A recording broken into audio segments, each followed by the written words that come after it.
Trinamool BJP আর নয়, আপনারা আমাদেরকে ভোট দিন, লাল ঝান্ডাকে ভোট দিন। লাল ঝান্ডাকে ভোট দিলে সমাজটা অন্তত সুরক্ষিত হবে, দেশটা সুরক্ষিত হবে। জাতপাত নয়, দাঙ্গা নয়। আমরা আগে একেবারে যেমনভাবে ছিলাম, মানে সব অংশের মানুষকে একসঙ্গে নিয়ে যে উন্নয়ন হয়েছিল বসিরহাট তথা জেলা এবং রাজ্যে, সেই উন্নয়ন হবে যদি আপনারা এই দুই শক্তিকে পরাস্ত করতে পারেন। বিজেপির এমন এক প্রার্থী, তিনি মহিলা প্রার্থী, দ্বিতীয় কথা প্রধানমন্ত্রীর ক্যান্ডিডেট তিনি, কারণ এই রাজ্যে প্রথম প্রধানমন্ত্রী ক্যান্ডিডেটকে ডিরেক্ট ফোন করে সংবর্ধনা জানিয়েছেন এবং কাজের উৎসাহ দিয়েছেন। এই রকম একজন ক্যান্ডিডেটের সঙ্গে আপনি লড়াই করছেন, সাধারণ মানুষের লড়াই। কি মনে হচ্ছে লড়াইটা একটু টাফ? এইটাই তো হচ্ছে বিজেপির মানে পলিটিক্স, এইখানেই হচ্ছে বিজেপির পলিটিক্স।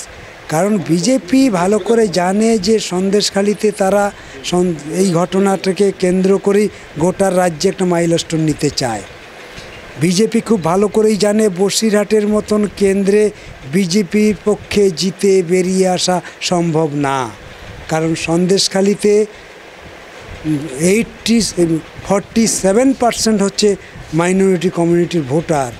সেই জায়গায় দাঁড়িয়ে বিজেপি কোন অঙ্কে জিতে বেরোতে পারবে না। তাহলে কেন এই কৌশল?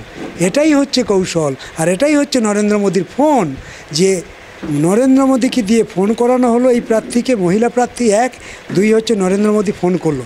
এইটা মানুষের কাছে ক্যাপশন করো, মানুষ বুঝুক যে সরাসরি একজন গ্রামের খেটে খাওয়া মানুষকে, মহিলাকে প্রার্থী করেছে, তার সঙ্গে নরেন্দ্র মোদী কথা বলছে। তার মানে এই মহিলাকে নিয়েই, এই প্রার্থীকে নিয়ে আমরা বাকি যে 18টা সিট আমরা গতবারে জিতেছিলাম সেটাও তো এখন অনিশ্চিত। সেই সমস্ত জায়গায় নিয়ে গিয়ে আমাকে প্রচার আলোয় নিয়ে যেতে হবে। তাই তাকে তারা নিয়ে চলে যাচ্ছে। দেখবেন ওকে বর্ধমানে নিয়ে গেছে, বিভিন্ন জায়গায় তাকে নিয়ে চলে যাচ্ছে। এইটাকে ওরা প্রচারের মুখ হিসেবে নিয়ে যাচ্ছে সন্দেশখালির এই ঘটনাকে নিয়ে।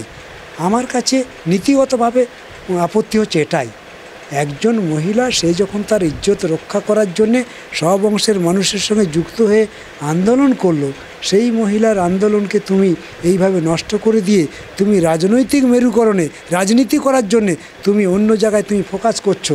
আসলে তাকে যে প্রার্থী করেছো, একে জেতাবে তো না এখানে একটা অঙ্ক কষা হচ্ছে তৃণমূল বিজেপিকে কোন দিকে যাবে? প্রশ্ন আমার এই জায়গাটায়।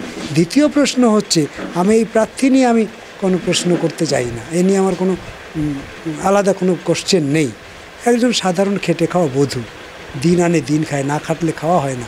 এই রকম একজন মহিলা সেই যখন দেখছে যে একটা জাতীয় স্তরের দল তাকে প্রার্থী করছে, তার আপত্তি কোথায়, তার দোষ কোথায়? বিজেপির কিন্তু অন্দরমহলে একটা প্রশ্ন বারবার ঘোরাফেরা করছে, আমি আপনাকে বলে দিচ্ছি। সেই প্রশ্নটা হচ্ছে এরকম, 2010 সাল হাজি নুরুল ইসলাম তখন জেলা সভাপতি, সেই সময়ে কিন্তু একটা দাঙ্গা হয়েছিল, দেগঙ্গার কথা মনে থাকবে। 40টি দুর্গাপুজো বন্ধ হয়ে গিয়েছিল।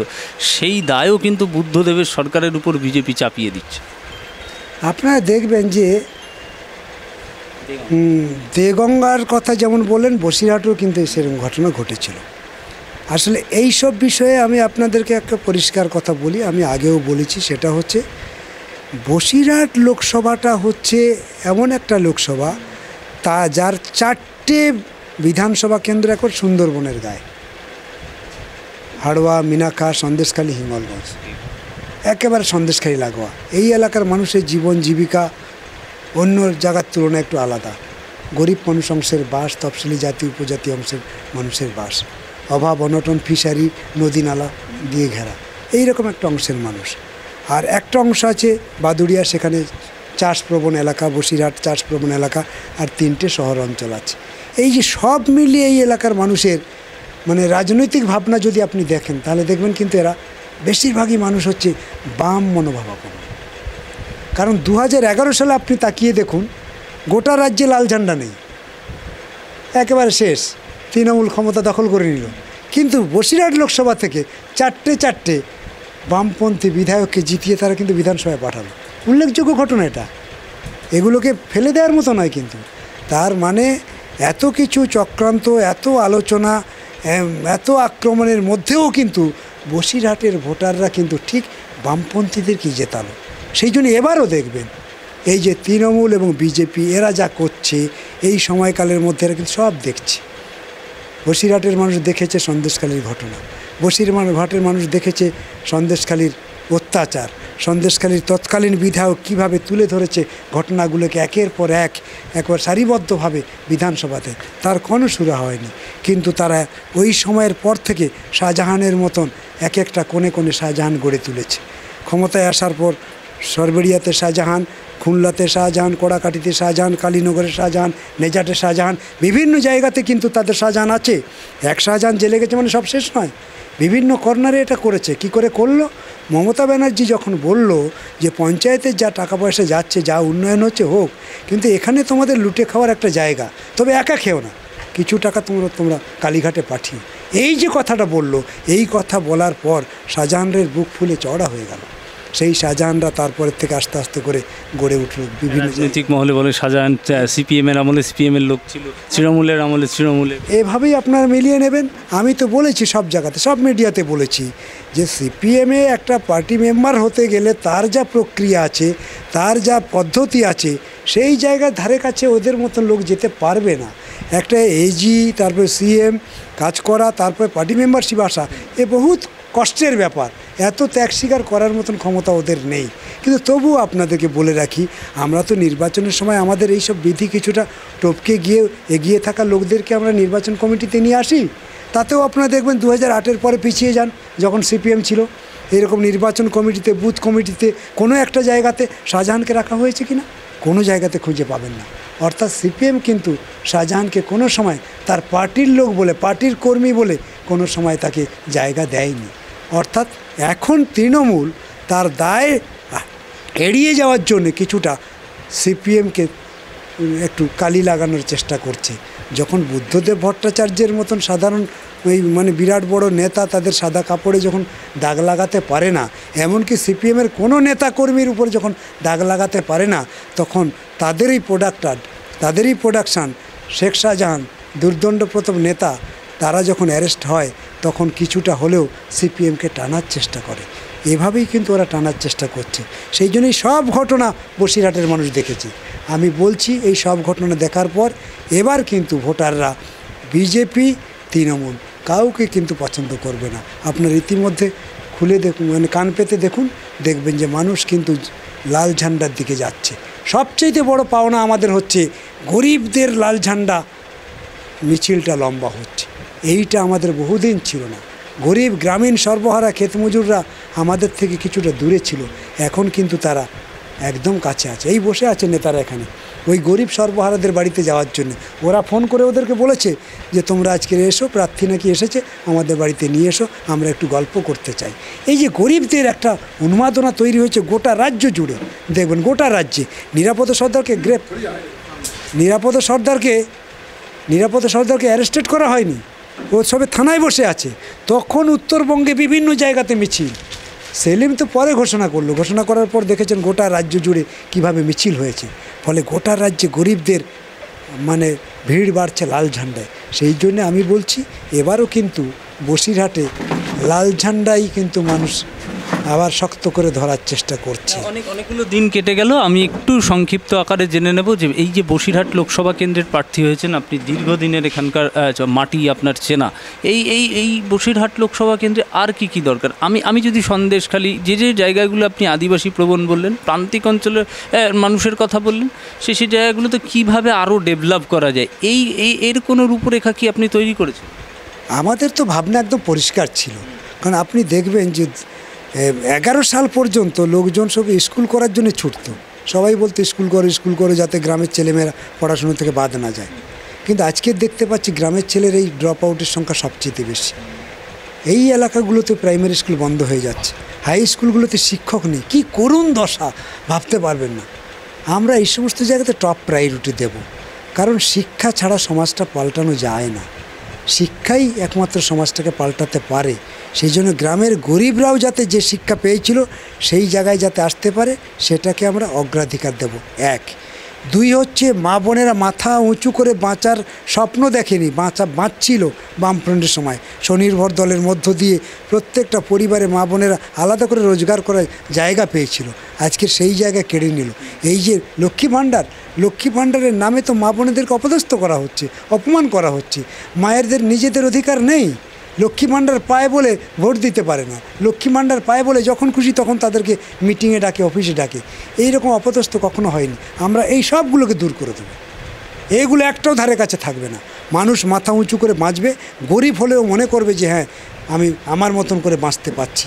সব ঘরের ছেলেমেয়েরা লেখাপড়া শিখবে, লেখাপড়ার পরে চাকরির জন্যে পরীক্ষায় ল্যাম্পপোস্টের তলায় সন্দেশখালী কালীনগরের ছেলেমেয়েরা পড়াশুনো করতো যে না এসএসসি পরীক্ষা হবে, আমাকে পরীক্ষাটা ভালো করে দিতে হবে, সেই পরিবেশ আবার ফিরিয়ে নিয়ে আসবে।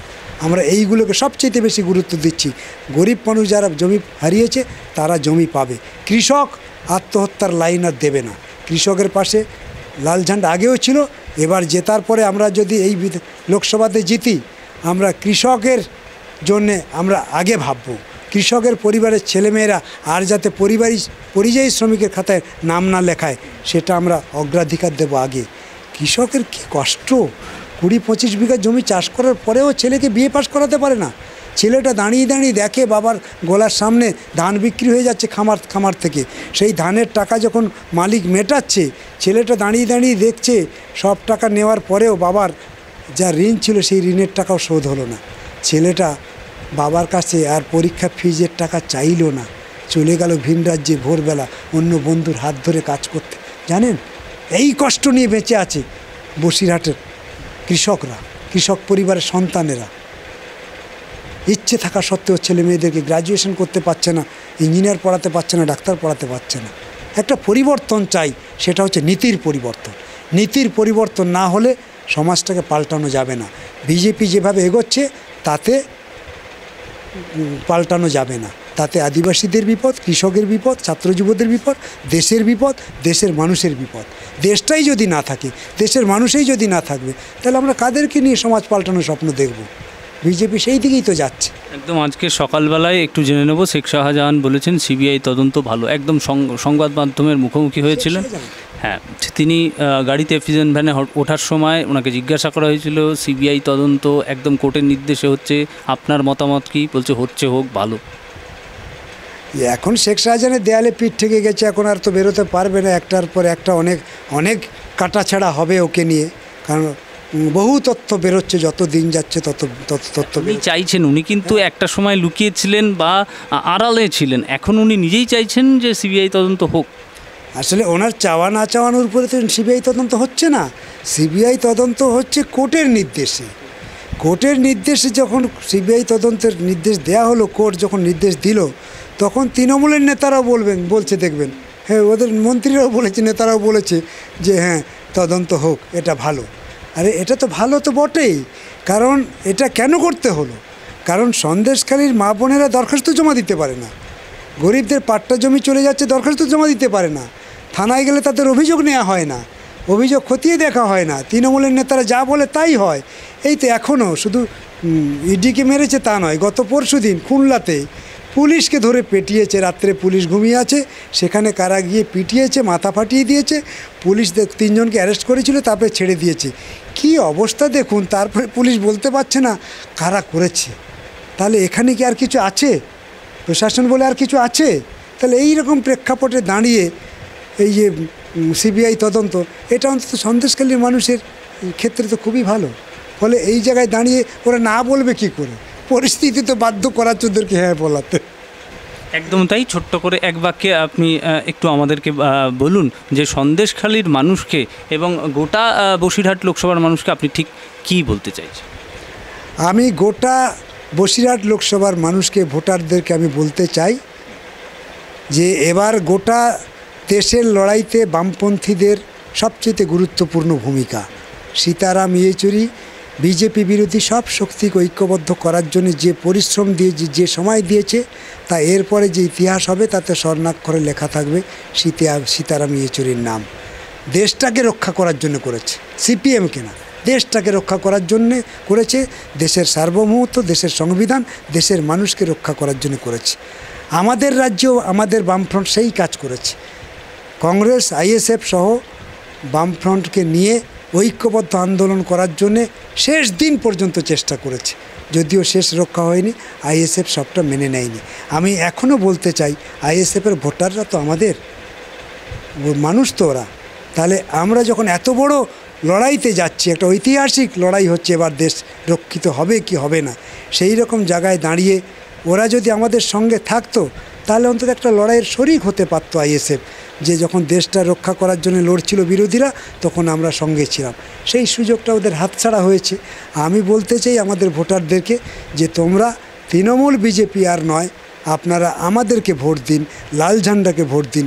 লাল ঝান্ডাকে ভোট দিলে সমাজটা অন্তত সুরক্ষিত হবে, দেশটা সুরক্ষিত হবে, জাতপাত নয়, দাঙ্গা নয়। আমরা আগে একেবারে যেমনভাবে ছিলাম, মানে সব অংশের মানুষকে একসঙ্গে নিয়ে যে উন্নয়ন হয়েছিল বসিরহাট তথা জেলা এবং রাজ্যে, সেই উন্নয়ন হবে যদি আপনারা এই দুই শক্তিকে পরাস্ত করতে পারেন। সেই জন্য আসুন এই দুই শক্তিকে পরাস্ত করি। গ্রামের গরিব একদম সর্বহারা পরিবার থেকে একজনকে প্রার্থী করেছে বামফ্রন্ট, মানে বামফ্রন্টের নেতা, ক্ষেতমজুর আন্দোলনের নেতা, কাস্তে হাতুড়ি তারা হচ্ছে তার প্রতীক। এই প্রতীককে জিতিয়ে আসুন সকলে মিলে আমরা বসিরহাটকে অন্তত রক্ষা করি। বসিরহাটের যে দাঙ্গা হয়েছে, সেই দাঙ্গা আর কখনো যেন না হয়। সন্দেশখালিতে যা হয়েছে, এই জন্য আর আমাদেরকে কখনো দেখতে না হয়। সকলে যদি আমরা একজোট থাকতে পারি, তাহলে এটাকে আমরা রুখতে পারবো। আমি আমার ভোটারদের কাছে এই মেসেজ দিতে চাই।